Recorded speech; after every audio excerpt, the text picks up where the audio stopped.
to protect. He looked up with those eyes like he'd been waiting all this time. Oh, we found love again when we thought our hearts had reached the end.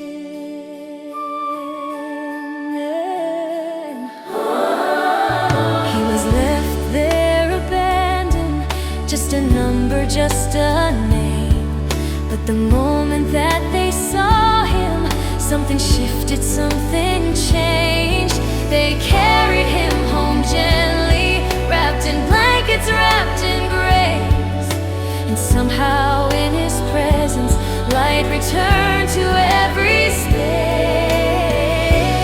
Sometimes healing whispers in the smallest, softest forms, and a broken heart remembers how to feel safe and warm.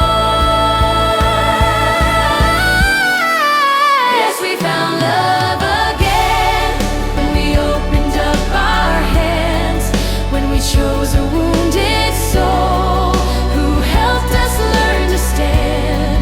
Love returned in quiet ways, taught us how to face each day.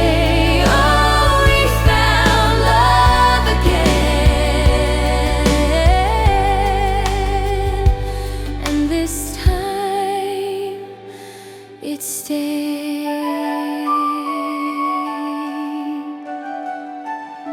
because sometimes the ones we rescue are the ones who rescue us.